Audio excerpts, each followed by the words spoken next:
So we went over exercise starting routines or keeping routines. That's the number one tip, the number one way to reduce stress. It's kind of funny to me because this is the most stressful time of year with, like we talked about, parties and presents, financially as well. It's challenging, can be challenging. So the number one way to reduce stress is to exercise. So instead of pushing that to the side, stick to your fitness routines. Number two is sleep.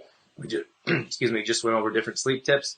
And number three, well, it's a big one. We want to talk about nutrition really quick. Well, not really quickly, but we want to talk about nutrition. And there's a lot of different things under nutrition that we can touch on that will help you throughout the holidays, help you improve, like keep digestion stronger, improve digestion, gain energy. And it's important to pay attention because a lot of times it happens the same way as our fitness routine is, I'll just start my healthy eating in January. Or I'll just wait a couple more weeks. It's the holidays. Why not eat a dozen cookies? Right? And we use that, I would say, excuse. We use that excuse far too much. Oh, it's the holidays. Right? And we're not saying to not enjoy yourself, right? And be so strict, but we're just saying look out for these things and don't use it's Christmas or it's the holidays as an excuse to get out of control.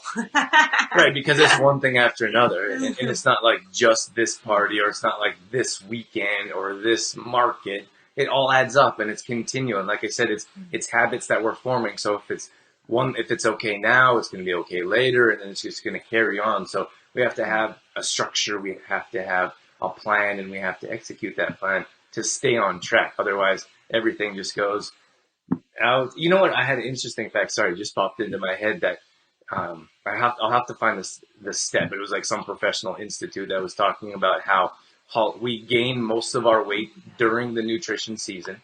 The nutrition season. During the holiday season. During the holiday season. And that weight doesn't. It was like 85% of people didn't lose the holiday weight they gained. They just gained more the next year. So each year it would accumulate. And they're like, oh, I'll just burn it off. Like, oh, it's after the holiday season, or I'll get like we have that mind, those excuses in our head, like, oh, I'll just eat what I want and go start a fitness program in January. So for like 2 or 3 weeks, we have everything we want. We gain holiday weight, and then we go to the gym for like 10 days, and we're like, that's not for me. So all that planning just kind of didn't work out. Mm-hmm. One of the best things that you can do to help out is to have healthy treats on hand. So making some of your own healthy treats. We have tons of recipes for Christmas holiday treats specifically. And I think Drew's going to pull some up here, but we've got protein balls. We've got chocolate peanut butter balls. We have a variety of different cookies. We have some reindeer cookies, some gingerbread cookies, shortbread cookies. We have even candy cane cupcakes. We have a ton of treats that you can make yourself at home that are sugar-free, because that's one of the biggest things around the holidays is we actually have can I say like an overdose of sugar? Oh yeah, we do. No question.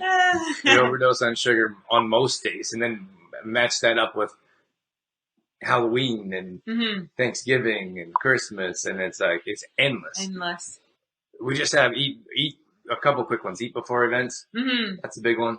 And because we starve ourselves before an event, and then we get there, and then we're like so hungry, we'll eat anything and everything.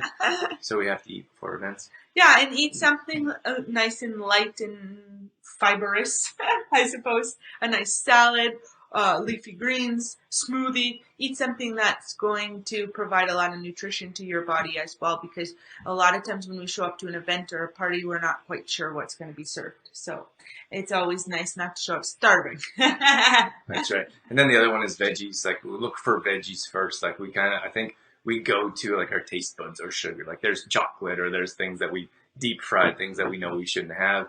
So Dorothy always says, load up on veggies. I don't know what the loading up means. You always say load up. But I would say have the veggies first. Like the veggies will put something in your belly. They'll give you some satisfaction, especially with the fiber and the nutrients, antioxidants.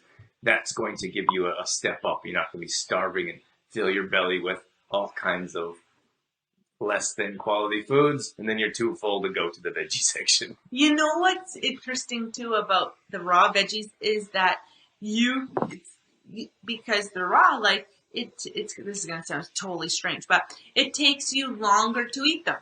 So you fill up your little plate with the veggies, and you can continue eating them for quite a long time without going back for more food. You know what I'm saying? So you're visiting, you're eating the carrot or whatever, and your plate, you still feel like you have a full plate. Right. And those other stuff, like a chocolate, you pop in your mouth and It's gone. So